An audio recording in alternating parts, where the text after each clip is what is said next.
This is a story about Jane Austen and her sister Cassandra. But it's also a story about us, the readers, and how even 200 years later we identify with Cassandra, having lost her Jane. It's kind of funny how we feel this loss even 200 years later, even though we've never met this woman. I will talk to you a little bit about the things Cassandra did after Jane died and, the facts of her life, but really what I'm talking about is the way Jane Austen talks to us. Not just about death, but specifically about how the sisters in her books deal with loss. And not always loss related to death. Sometimes just the loss of a sister relationship. Or sometimes how a sister relationship informs us how Cassandra might have felt after Jane Austen died. The title of my talk comes from a letter Jane's sister Cassandra wrote to their niece Fanny after Jane's death in July 1817. In it, Cassandra told Fanny, whom the Austen women considered almost another sister, she had lost the sun of her life, the gilder of every pleasure. A lot of people know me because my mom and sister and I run Jane Austen books. So because of that, I've had the privilege to attend every Jane Austen Society AGM since 2008, and I should probably apologize to some of the people who I stress out when I'm there because I'm running everywhere going, but hi. One of the best moments of any AGM I've been to was the 2012 Brooklyn AGM. The theme was sex, money, and power. And if you can't find those things in Jane Austen's books, well, read a little closer. In his keynote at that AGM, Dr. Cornel West said something that really hit home for me. He said when his students enter his classroom, he tells them, "In the spirit of Jane Austen, you have entered this class in order to learn how to die." And he said his students don't always like hearing that, but let me read you his quote. Because Jane Austen teaches us that to learn how to die is to unlearn slavery. To learn how to die is to engage in courageous self-examination and self-interrogation and self-scrutiny. And any time you let a certain prejudice go, or let a certain conception of yourself go, as you mature, as you develop, as you grow, that's a form of death. And this is why I read Jane Austen. I mean, I like the happily ever afters too. I like the kiss. I like getting the guy, except Edmund. Sorry to all the Edmund Bertram fans out there, all 5 of you who are upset right now. But, this is what I'm talking about today. I'm talking about that message. The messages she left not only for her sister, but for all the women she was speaking to back then, and all the misfits that she speaks to now. She left us a trail in her books with these sister relationships to on the one hand, give us an idea of how life might look on the other side of losing your best friend or your companion. Maybe you can do that. And on the other hand, to show us that our life is a continual process of death and growth. And that process is something that we can endure, especially if we have the right kind of companionship. And that companion doesn't always have to be a sister. But I would have to say, knowing what we know about their lives, Jane and Cassandra's relationship as sisters was definitely their most significant one. When Jane was born in December 1775, the Reverend George Austen wrote in a letter announcing to a family member, "We have now another girl, a present plaything for her sister Cassie and a future companion. She is to be Jenny." Although the nickname didn't stick, the companionship certainly did. The girls eventually carved out a little personal space in the house that was taken over by a school for boys. And we know through the letters to Cassandra that did survive that they developed a sly sarcasm in the language between themselves. There was exchanges, some of which are really kind of catty, and some of which are still pretty catty, such as this one. I give you joy of our new nephew, which Jane wrote to Cassandra on the announcement of a birth in the family in April 1811. And hope if he ever comes to be hanged, it will not be till we are too old to care about it. When they were little girls, very little, they were sent off to school, which was kind of strange because they were so young, especially Jane. Jane would have maybe been 7, which was unusually young, but their mother, who was also named Cassandra, said Jane really wanted to go because Cassandra was going. And tradition has it, she said, if Cassandra's head had been going to be cut off, Jane would have hers cut off too. Now, there's an important part of this story that I feel maybe not enough people have looked at, or maybe I'm just overly romantic about sisters because I love mine so much. I love you, Beth. She's going to roll her eyes about that. And this gets a little sad, so I'm sorry, but Cassandra, the mother, this is the mother's part. This is an excerpt from a biography, the Jane Austen, Her Life and Letters, a Family Record. And this is William Austen Leigh and Richard Arthur Austen Leigh. And this is the son and grandson of James Edward Austen Leigh. There's a lot of Austen Leighs in there. So he says, Cassandra's only sister, Jane, older, the beauty of the family, was married at the end of 1768 to Dr. Cooper, rector of Whaddon near Bath. Edward Cooper, blah, blah, blah. He was this and that. There's all these other people in there. The Coopers had 2 children, Edward and Jane. They and the Austens were on very intimate terms. So this is, again, older Cassandra, older Jane. 2 sisters. Very close. It's probable that Jane Austen's early knowledge of Bath was to a great extent owing to the visits paid to them in that place. This is again a Cassandra with a very close and beautiful sister named Jane. So, Jane Cooper, cousin Jane Cooper now. So now we have big Cassandra, big Jane, little Jane and Cassandra, and little Jane over here. All went off to school together with somebody related to big Jane Cooper's husband. And while they were there, disease broke out, and believed to be typhus. And the teacher said, "You're not allowed to tell your parents." Well, little Jane Cooper said, "Screw that," and she told her parents. And big Jane and big Cassandra came down to the school and got little Jane and Cassandra and little Jane Cooper, and they took them back home out of that school. Now, a lot of us know this story because we know that Jane Austen almost died. And if you know anything about typhus, they would have had to shave her head.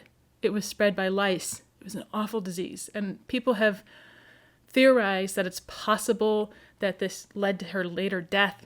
You know, it was something that festered in her body for years. It's just an awful disease.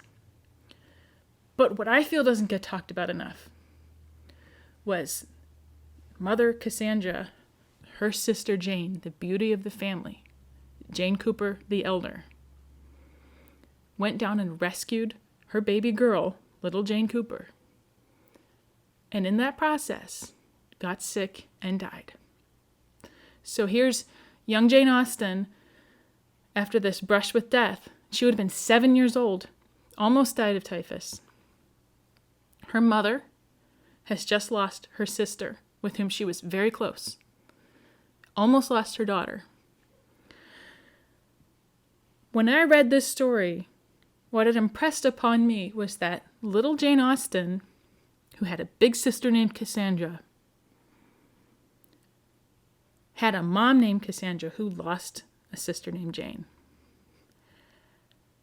And it just made me think that she must have grown up knowing what it must have done to a woman to lose a sister who she loved so much.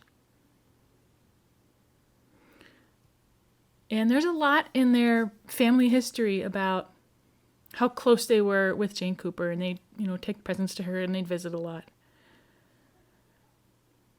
But I just think about that. I just think about what their mother must have said to them, if she said anything at all. Did she change? I can't imagine. If I lost my sister now, how much would I change? Would my kids change because I would change? Would I be depressed? Would I be angry? And if I was a young person with a mind like Jane Austen's, who was so observant, who was watching that happen to my mom, wouldn't that be just an amazing thing to put on a page? So this is another piece of the puzzle that when I go back and I read her novels, I think, which part of this was informed by growing up with a woman who mourned her beautiful, beloved, intimately close sister?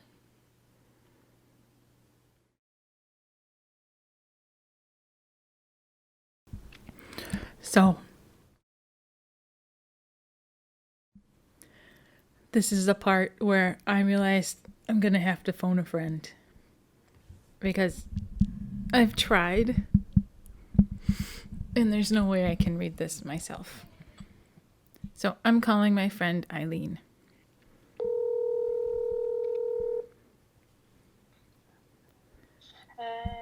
Hi, Eileen. So in this part, you're playing Cassandra Austen, if Cassandra Austen had been born in Cleveland. Apple. And if Cassandra Austen was being channeled through a speakerphone. Winchester, Sunday. My dearest Fanny, doubly dear to me now for her dear sake whom we have lost. She did love you most sincerely, and never shall I forget the proofs of love you gave her during her illness in writing those kind, amusing letters at a time when I know your feelings would have dictated so different a style. Take the only reward I can give you, and the assurance that your benevolent purpose was answered. You did contribute to her enjoyment. Even your last letter afforded pleasure. I merely cut the seal and gave it to her. She opened it and read it herself. Afterwards she gave it to me to read, and then talked to me a little, and not uncheerfully, of its contents. But there was a languor about her which prevented her taking the same interest in anything she had been used to do. Since Tuesday evening, when her complaint returned, there was a visible change. She slept more, and much more comfortably. Indeed, during the last 48 hours, she was more asleep than awake. Her looks altered, and she fell away, but I perceived no material diminution of strength, and, though I was then hopeless of a recovery, I had no suspicion how rapidly my loss was approaching. I have lost a treasure, such a sister, such a friend as never can have been surpassed. She was the sun of my life, the gilder of every pleasure, the soother of every sorrow. I had not a thought concealed from her, and it is as if I had lost a part of myself. I loved her only too well, not better than she deserved, but I am conscious that my affection for her made me sometimes unjust to and negligent of others, and I can acknowledge, more than as a general principle, the justice of the hand which has struck this blow. You know me too well to be at all afraid that I should suffer materially from my feelings. I am perfectly conscious of the extent of my irreparable loss, but I am not at all overpowered and very little indisposed. Nothing but what a short time, with rest and change of air, will remove. I thank God that I was enabled to attend her to the last, and amongst my many causes of self-reproach, I have not to add any wilful neglect of her comfort. She felt herself to be dying about half an hour before she became tranquil and apparently unconscious. During that half hour was her struggle, poor soul. She said she could not tell us what she suffered, though she complained of little fixed pain. When I asked her if there was anything she wanted, her answer was she wanted nothing but death, and some of her words were, "God, grant me patience. Pray for me, oh, pray for me."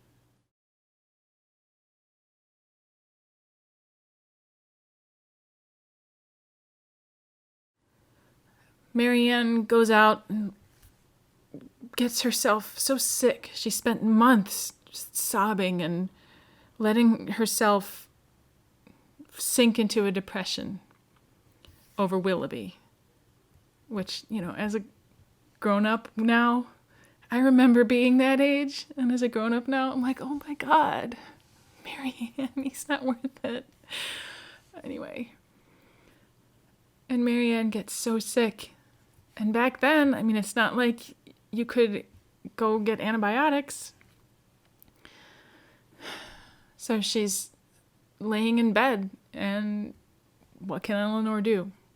And Eleanor is this stoic, calm, always rational person. And of course, most of us have seen Emma Thompson's screenplay version of the movie. And it's the moment she finally breaks. And in the book, she was calm, Eleanor, except when she thought of her mother. But she was almost hopeless. And in this state, she continued till noon, scarcely stirring from her sister's bed, her thoughts wandering from one image of grief, one suffering friend to another. She's going through this process of, how am I going to break it to Mom? How am I going to break it to this person, to that person? Another sister pair, and Marianne survived that, but let's go to another sister pair, and this is one that absolutely breaks my heart. Poor Miss Bates. Miss Bates gets a lot of crap. The talking aunt, And what's really devastating is when you read about the background on why Miss Bates is Miss Bates. She was at one time, they talk about how Emma still shows her respect because at one time she had a position or whatever. She was somebody and now she's not. Well, she also had a sister named Jane who died. Again, a sister named Jane who died. Like I'm sensing a theme. Oh, so much foreshadowing. I'm going to read another excerpt. The marriage of Lieutenant Fairfax of the regiment, the blank Regiment of Infantry, and Miss Jane Bates had had its day of fame and pleasure, hope and interest. But nothing now remained of it, save the melancholy remembrance of him dying in action abroad, of his widow sinking under consumption and grief soon afterwards, and this girl being Jane Fairfax. By birth she belonged to Highbury, and when at 3 years old, on losing her mother, she became the property, the charge, the consolation, the foundling of her grandmother and aunt. There had seemed every probability of her being permanently fixed there, of her being taught only what very limited means could command, and growing up with no advantages of connection or improvement, to be engrafted on what nature had given her in a pleasing person, good understanding, and warm-hearted, well-meaning relations. Now, of course, Colonel Campbell takes Jane Fairfax off and gives her this great life, and she meets Frank Churchill, who's wonderful. But let me read this again. At 3 years old, her mother dies. She sinks under consumption and grief. The consolation of her grandmother and aunt. So here's poor Hetty Bates, whose sister finds this lieutenant to marry, and he dies. Jane Austen's sister was engaged to a man who died, so she knows how that feels, huh? So, sister comes home with a baby. They raise the baby. Oh, sister dies. But they have the baby. The baby is the consolation. She's lost her sister. There's this gaping hole in her life. And if anybody needs a sister to talk to, it's Miss Bates, because that woman cannot keep her mouth shut. Then they take the baby. She has nobody left except her old deaf mom. And do you really think she's deaf, or do you think she just doesn't want to listen to Miss Bates anymore? I'm saying we should be nicer to Miss Bates. But, this poor woman, how many times in this book does she rattle on and on and on? And you can almost hear a point. in the middle of all these speeches where, do you remember that part? There's this part in the movie where Elizabeth's about to get up and like wail on Mr. Collins and Jane just puts her hand down. Like, do you think Jane Fairfax, the elder, don't you think like there was probably a relationship there?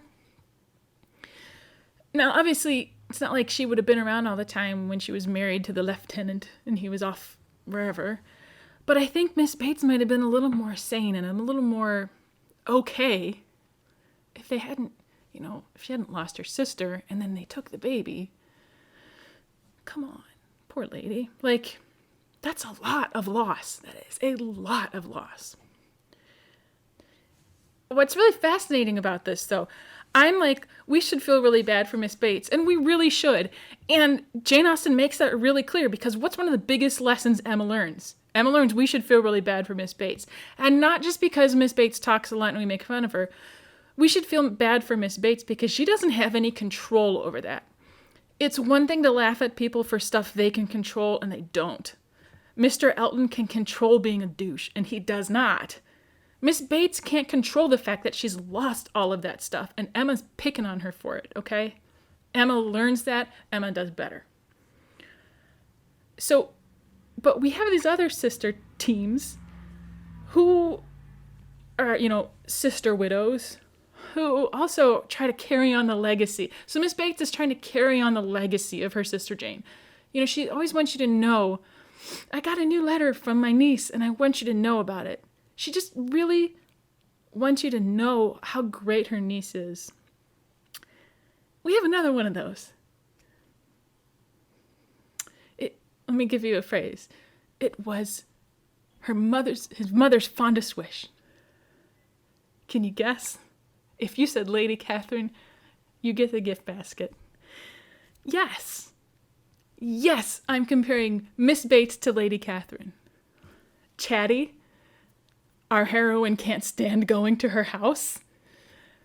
There's a scene with a guy and a piano, and they both can't shut up about their nieces and daughters and whatever. Okay, hear me out. So, Lady Catherine's sister, Lady Anne Darcy, dead, okay? I'm sorry, I don't mean to be laughing at Lady Catherine, but I think we're supposed to be laughing at Lady Catherine. So you can see this contrast, right? Like, on the one hand, you've got Miss Bates. Had everything taken away from her, including her baby niece. Can't stop talking about her. Lady Catherine literally has everything handed to her, but has lost her sister. Can't stop talking about it. So both of these women, regardless of their social position, the one thing that drives them with Miss Bates is this, listen about my niece. My sister's fondest dying wish was that you care about her daughter. Lady Catherine, my daughter needs to get married to Mr. Darcy. It was my sister's dying wish. Both of these women are still being driven by the ghosts of their sisters from beyond the grave. Once you see that, you can't unsee it. But there are some sister relationships that are kind of ghosting, but they're still alive. Like Selina Suckling. Mrs. Elton shows up in Highbury, and the whole time she's like, Mrs. Suckling's gonna come visit me. My sister, she's so great. She married this guy, he's got a big house and a big carriage, and they're gonna come visit me. They're gonna visit me any day now. Are they, though? They never do. Or, like, Elizabeth Elliot. I mean, she would literally never talk to Anne again if she didn't have to. Because she's just a stupid, nasty person. I'm going to go back to where we were talking about Miss Bates real quick. And remember what I said about how sometimes you need a sister to step in and be like, just shut up. Take the L. Okay. So, like, Aunt Norris, like, thought she was that sister. But she's not. She's just mean. But you know who kind of was? Did you ever actually, like, sit down and focus and read what Lucy Steele says to Anne Steele? This Anne, May, I don't. I can't even do the accent. She's always, everything is Aunt this and smart bows. I suppose your brother was quite a beau, Miss Dashwood, before he married, as he was so rich. Upon my word, replied Elinor, I cannot tell you, for I do not perfectly comprehend the meaning of the word. But this I can say, that if he ever was a beau before he married, he is still one, for there is not the smallest alteration in him. Oh dear, one never thinks of married men's being beaux. They have something else to do.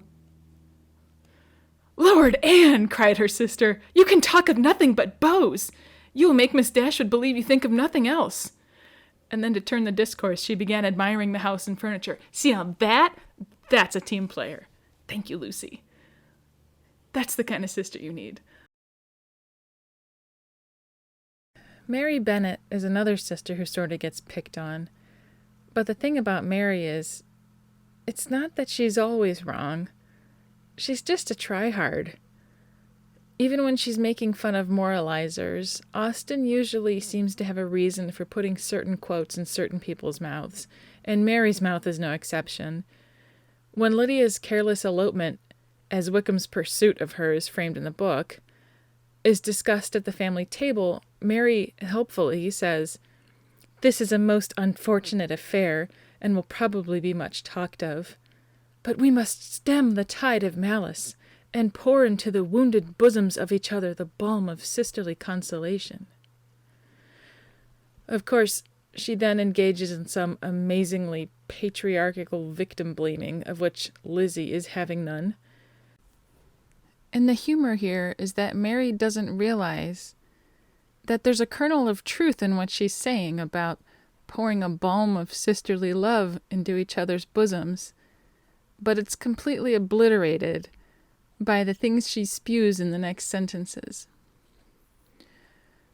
So here's an example of getting this really good advice about being able to lean on people and being there for each other, and then having it turned into comedy and farce, which Austen is just really good at.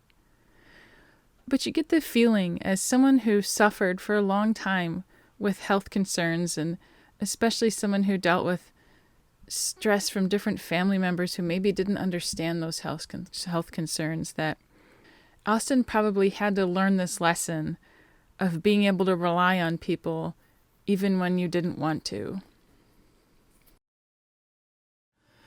So, Jane died in 1817. One of the neat things I got to do in 2014 was I got to visit a town on the seacoast called Worthing. And it's a place that Jane, Cassandra, and their mother got to go on a vacation the year their father died, which would have been nice for them. One thing that I'm not sure everybody realizes, Jane's best friend, Mrs. Lefroy, died when she fell off a horse on a hill outside of a town near where they lived. I actually have a photo of the hill that I took on a walk. It's kind of morbid. Sorry. But here's a photo. You can see the hill there. And this happened on Jane's 29th birthday, which is really depressing. And she wrote a poem about it. Well, her best friend dying on her 29th birthday was bad. But then her dad died a month later.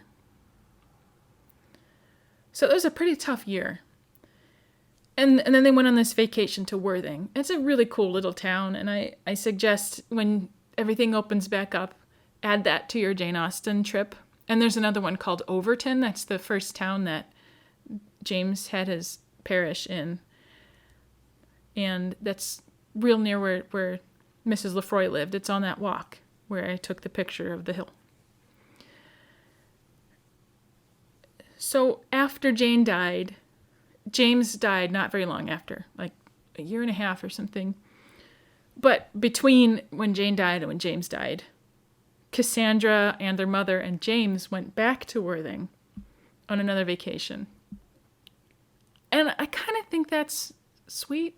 Like, I sort of wonder if it was like a good association for them. We went here after Dad died, do you remember? Maybe we should go there after Jane died. Maybe we'd feel better. It was a good feeling when I was there. So Cassandra lived a long time. She died. Well, it's just one of those things where it's like nobody else really died early in their family. And 41, when I was 17, 41 didn't seem young. And now that I'm 39, 41 is like, geez. So she lived to be 72. And one of the cool things that she did as she got older is she made sure to share Jane Austen's works, especially like the juvenile writings and everything. She made sure to keep sharing those among the family members. She made sure to keep all of that alive within the family. Of course, she gets in a lot of trouble for burning all those letters. But, Frank's one of Frank's kids burned a bunch of letters too. We don't hear as much about that. But the really sad thing to me is that because Jane died in Winchester, and bless Henry for going to all this trouble at getting her buried in the cathedral, but for all eternity, they're 20 miles apart. These sisters who were together from the moment she was born. It's just kind of sad. But it's also kind of cool to be buried in like one of the most important cathedrals in the whole country. Cassandra was probably okay with it. The last sad ceremony is to take place on Thursday morning. Her dear remains are to be deposited in the cathedral. It is a satisfaction to me to think that they are to lie in a building she admired so much. So now, to return to the central question here, which is, what do Austen's novels show us about her relationship with Cassandra, and Cassandra's ability to carry on after Jane's death? The sister relationships we've explored in Austen's novels have shown us that both Jane and her sister modeled the kind of companionship Jane built into her heroines. A resolute stoicism that, while allowing for space to grieve, gave Cassandra the strength to keep going with the duties of the household, only giving herself extra time to meditate on the memory of the friend who never could have been surpassed. Through reading their letters, we know their companionship was built on trust, concern, tenderness, and a wicked sense of humor. Austen's loving sisters share those characteristics and strive to keep each other healthy physically as well as spiritually, while her hateful sisters and anti-heroines set scary examples of the opposite behaviors. While I don't buy into the idea that her works were necessarily autobiographical because she was a genius of fiction who didn't need to draw on the minutiae of her personal life, it is bewitching to think we can trace the outlines of the tight-knit, loving, up-all-night giggling, occasionally holding each other crying relationship she must have had with Cassandra. And it's also tempting for me to draw so many conclusions about her mother's tragically shortened relationship with her sister Jane. What could have been if Aunt Jane Cooper had lived? And of course, what could have been if Aunt Jane Austen had lived? I'm really grateful for the opportunity to take part in JaneCon this year. I'm thankful to Bianca and all the volunteers for their hard work and for explaining to me how to use YouTube. And I hope I'm not jinxing myself by saying that before I've uploaded this. But, this is a virtual event for COVID reasons. And also because it's cool, we can do this all over the world. But really, this past year has brought up a lot of conversations about mourning and about isolation and loneliness. There's no question that Jane Austen is somebody we turn to for consolation in times like this. I think it's appropriate that 200 years after her death, so many of us still turn to her for comfort. Even if we're not sisters, even if we're not women, obviously. If we never had sisters, her unique ability to show us what true companionship looks like, it makes all of us feel when we read Cassandra's letter like we've lost a treasure, a friend, like the sun has gone out of our lives. But luckily, we'll always have her books.